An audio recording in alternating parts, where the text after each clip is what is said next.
जो सत्ता के साथ जाने की और सत्ता की मलाई चाटने की कोशिश करते हैं। ये समझ में आ गया होगा ओपी राजभर के और दारा सिंह चौहान के।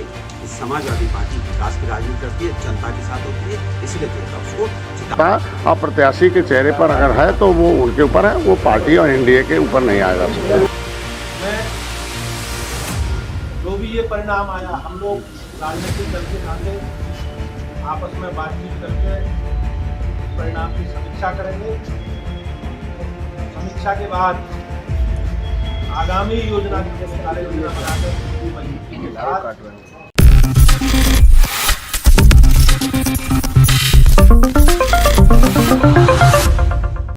नेक्स्ट न्यूज में आपका बहुत बहुत स्वागत है। मैं हूं आपके साथ अबरार उल हक रहमान।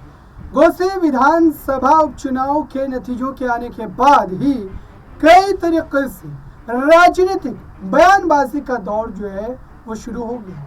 लेकिन आपको समझना पड़ेगा दर्शकों कि घोसी में भारतीय जनता पार्टी की तरफ से तमाम ताकत को झोंकने के बावजूद भी उन्हें हार का सामना क्यों करना पड़ा, क्यों दारा सिंह चौहान जो है वो हार गए और उनके खिलाफ जो है सुधाकर सिंह जीत दर्ज करते नजर आए। क्योंकि घोसी विधानसभा सीट पर मात्र भारतीय जनता पार्टी ने ही अपनी ताकत नहीं झोंकी, बल्कि और कई ऐसे दल के बड़े चेहरे, ओम प्रकाश राजभर की बात करें, संजय निषाद की बात करें, ये ऐसे कई बड़े चेहरे थे जो वहां पर भारतीय जनता पार्टी के प्रत्याशी को जिताने के लिए जी तोड़ मेहनत कर रहे थे। लेकिन उसके बावजूद भी ये मामला पूरी तरीके से असफल रहा, यानी कि भाजपा के पक्ष में जो है जीत नहीं जा पाई। आइए अब आपको बताते हैं वो खास वजह, वो खास कारण जिस वजह से भाजपा को हार का मुंह देखना पड़ गया। देखते हैं इस खास रिपोर्ट में और समझते हैं कि दरअसल घोसी उपचुनाव को हारने के पीछे भारतीय जनता पार्टी की क्या बड़ी कमी जो है वो रह गई। घोसी विधानसभा उपचुनाव की मतगणना पूरी हो गई थी कल, और सपा के सुधाकर सिंह ने भाजपा के दारा सिंह चौहान को रिकॉर्ड 42,759 वोटों से शिकस्त दे दी थी। अखिलेश यादव ने इस जीत को जनता की जीत बताया है। बता दें कि सपा विधायक का पद त्याग कर भाजपा से विधायक बनने की फिराक में लगे दारा सिंह चौहान लगातार पीछे चल रहे थे। वहीं सपा के सुधाकर सिंह राउंड दर राउंड बढ़त बनाए हुए थे। आखिरी राउंड की काउंटिंग के बाद सुधाकर सिंह की स्थिति और मजबूत नजर आ रही थी। अंतिम राउंड में सपा के सुधाकर सिंह ने बड़े अंतर से दारा सिंह चौहान को हरा दिया। सुधाकर सिंह की जीत के बाद सपा में जश्न का माहौल है। सपा के तमाम जो कार्यकर्ता हैं वो काफ़ी ज़्यादा जो है इस वक्त आत्मसम्मान से भरे हुए हैं, क्योंकि ये जीत बिल्कुल पूरी तरीके से जो है काफ़ी ज़्यादा जो है उत्साह को बढ़ाने वाली है। दरअसल इंडिया गठबंधन के बनने के बाद साफ तौर पर ये लड़ाई कई अहम बातों को दर्शाती है। क्या इंडिया गठबंधन को पूरी तरीके से जीत मिलती हुई 2024 में भी नजर आ सकती है। दरअसल आपको बता दूं, घोसी चुनाव में सपा की जीत से गदगद अखिलेश यादव इस वक्त चल रहे हैं, और ये भी कहा जा रहा है कि पंचायत उपचुनाव में लखनऊ, मिर्ज़ापुर, जालौन, बहेड़ी में सपा उम्मीदवारों की बड़ी जीत पर सभी मतदाताओं, सभी विजयी प्रत्याशियों, सक्रिय नेतागणों, पदाधिकारियों और ऊर्जावान कार्यकर्ताओं को उन्होंने काफ़ी ज़्यादा जो है साहस भरा कदम बताया उनका, और इससे साफ तौर पर उत्तर प्रदेश की राजनीति में एक बड़ा बदलाव देखने को मिल सकता है। तो आपने देखा दर्शकों किस ढंग से वहां पर तमाम रणनीतियां बनाई गई, लेकिन उसके बावजूद भी अखिलेश यादव ने वहां पर मात्र अपने चाचा शिवपाल यादव और कुछ कैडर को भेजकर ही उस सीट को अपने पाले में करवा लिया। और ये 2024 से पहले वाकई भारतीय जनता पार्टी के लिए एक बड़ी चिंता को बढ़ाने का कारण बन सकता है।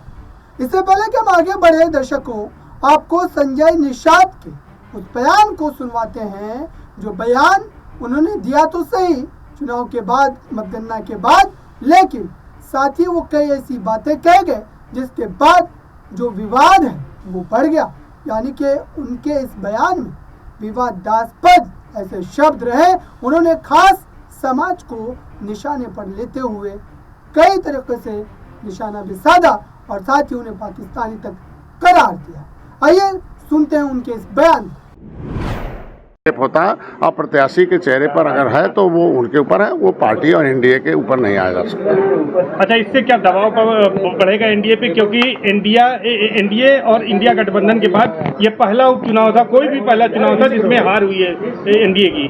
नहीं, ऐसा नहीं कह सकते हैं। आपने देखा कि हमने 3 चुनाव ऐसे भी इससे पहले जिता कर दिया है और बेहतर परिणाम दिया है और इससे कुछ नहीं देखा जा सकता। और केंद्र का चुनाव है और मोदी के चेहरे का, मोदी के काम का चुनाव है और हम लोग भारत की अस्मिता का चुनाव है और राष्ट्रवाद पर चुनाव है और दुनिया में एक पहचान बनाया है उसका चुनाव है और सबको गरीबों तक अनाज पहुंचाया है, मकान दिया, इलाज दिया, उनको सम्मान दिया। कोई धर्म, कोई जाति, कोई वर्ग नहीं कह सकता कि हमारे कल्याण के लिए कोई कानून नहीं। हार की वजह क्या है? वो मैंने बता दिया पहले कि लोकल जो उपचुनाव होता है प्रत्याशी के चेहरे पर होता है और प्रत्याशी के चेहरे पर था, इसलिए मुझसे मतदान हुआ। मैं बता रहा हूँ, मैं अपनी बात कह सकता हूँ कि हमारे पास 43 गांव थे, 43, और 43 गांव में से 40 में जीता हूँ, 80% वोट मिला है। 3 जो गांव जीते हैं उसमें भारतीय जनता पार्टी के नेता के गलत बयानबाजी की वजह से हमारे निषाद समूह के वजह से। अब राजभर के बारे में राजभर भैया बताएंगे, क्योंकि हम अपनी बात बताते हैं। ऑन रिकॉर्ड हमने हमारे तरफ क्या है चुनाव, जितना हमने वोट दिलाया की समीक्षा करेंगे। निश्चित रूप से हार की समीक्षा एनडीए करेगी, पार्टी करती रहती है कि क्यों किसके है। जनता, क्योंकि देखो जनता जनार्दन होती है, जनता के जनादेश सब लोग स्वीकार करते हैं और जनता के जो है भावनाओं के अनुरूप जो चलता वही सत्ता में, तो भावनाओं का ध्यान दिया जाएगा और निश्चित रूप से सरकार उस पर समीक्षा करेगी। जो प्रत्याशी उसको चुनने में भूल हो गई कुछ देखिए, काम करने वाले से कभी कभी गलती भी होती है, उसमें बहुत कुछ नहीं कहा जा सकता। लेकिन पहले बता दिया कि आज के दिन में कोई आया तो उसे भी सम्मान मिलना चाहिए। अगर दारा आए तो हम उन्हें सम्मान नहीं देते, तो भी एक आता कि लेके आए और उन्हें सम्मान नहीं दिया, तो सम्मान देना हमारी पार्टी का काम है, इसलिए सम्मान। तो आपने सुना दर्शकों, अब सवाल ये पैदा होता है कि संजय निषाद जो ये कह रहे हैं कि इस पूरे चुनाव की समीक्षा करवाई जानी चाहिए, भारतीय जनता पार्टी इस हार की समीक्षा करे और उसके बाद 2024 को लेकर पूरी तरीके से तैयारी करनी चाहिए। लेकिन ये तो संजय निषाद की बात हो गई जो कि एनडीए के एक हिस्सा के तौर पर काम कर रहे हैं। लेकिन वही भाजपा के जो प्रदेश अध्यक्ष है भूपेंद्र चौधरी, उनके भी पक्ष को आपको सुनना चाहिए कि उन्होंने इस हार का ठीकरा किसके सर फोड़ा है और इस हार को लेकर उनके जहन में क्या बड़े सवाल चल रहे हैं। उनको क्या लग रहा है कि जनता ने वाकई उनका साथ नहीं दिया या फिर भाजपा की तरफ से ही कोई बड़ी कोताही होती नजर आई है। सुनिए उनके इस बयान को। चुनाव में जिन लोगों की सहभागिता धन्यवाद करता हूँ।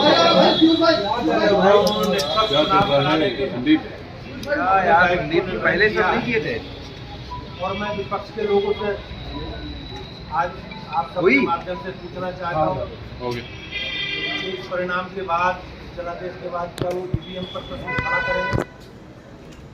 क्या वो सरकारी मिशनरी, संवैधानिक संस्थाओं, इलेक्शन कमीशन पर प्रश्न खड़ा करेंगे?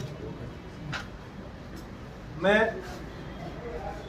जो भी ये परिणाम आया, हम लोग राजनीतिक दल के नाते आपस में बातचीत करके इस परिणाम की समीक्षा करेंगे और समीक्षा के बाद आगामी योजना कार्य योजना बनाकर पूरी मजबूती के साथ जनता की सेवा के लिए भारतीय जनता पार्टी का संकल्प है, नेता नरेंद्र मोदी जी का संकल्प है, सबका साथ सबका विकास, उस सिद्ध फॉर्मूले के साथ आगे बढ़ेंगे। मैं एक बार आप सबका बहुत बहुत धन्यवाद करता हूं और घोसी बाई इलेक्शन के राजनीतिक परिणाम की दृष्टि से घोसी के सभी सम्मानित मतदाताओं का धन्यवाद आप सबके माध्यम से। और निश्चित रूप से भारतीय जनता पार्टी जनादेश का सम्मान करते हुए हम सब लोग पूरी तैयारी के साथ समीक्षा करके आगामी जो पार्टी के कार्यक्रम और अभियान है वो सफलतापूर्वक पूरा करेंगे और जन सेवा का हमारा जो संकल्प है उस संकल्प के साथ आगे बढ़ेंगे। धन्यवाद। तो आपने सुना दर्शकों, अब भूपेंद्र चौधरी तो ये कह रहे हैं कि ये इस हार को स्वीकार करते हैं, लेकिन इस हार को स्वीकार करने के बावजूद भी सवाल वहीं आकर के रुक जाते हैं कि भाजपा जिसकी सरकार है प्रदेश में, आखिरकार वो इसने बड़े प्रदेश में अपनी सरकार को बनाने के बावजूद भी हार का मुंह कैसे देख लेती है, हार कैसे जाती है। और इन्हीं तमाम बातों पर अनुराग भदौरिया जो कि समाजवादी पार्टी के राष्ट्रीय प्रवक्ता है, उन्होंने निशाना साधा था जब मतगणना चल रही थी उसी समय, लेकिन उनका ये बयान अब बिल्कुल पूरी तरीके से परफेक्ट उसी जगह पर बैठता नजर आ रहा है। यानी कि उन्होंने जो बातें कही थी अब बिल्कुल सच साबित हो गई है। आइए सुनाते हैं आपको अनुराग भदौरिया के उस बयान में। घोसी के उपचुनाव में लगातार समाजवादी पार्टी की बढ़त बनी हुई है। ये जवाब उन दल बदलुओं को है जो सत्ता के साथ जाने की और सत्ता की मलाई चाटने की कोशिश करते हैं। ये समझ में आ गया होगा ओपी राजभर के और दारा सिंह चौहान के, इस समाजवादी पार्टी विकास की राजनीति करती है, जनता के साथ होती है, इसलिए जनता उसको जिताती है। तो आपने सुना दर्शकों, अब देखना होगा कि घोसी उपचुनाव के इस नतीजे का जो भरपाई है वो भाजपा कैसे कर पाती है। भाजपा किस नए रणनीति के साथ 2024 के चुनावी रण में उतरेगी और क्या जनता उनके साथ खड़ी नजर आएगी। फिलहाल इस खास रिपोर्ट में बस इतना ही। जुड़े रहिए बड़ी खबरों के लिए नेक्स्ट 9 न्यूज के साथ।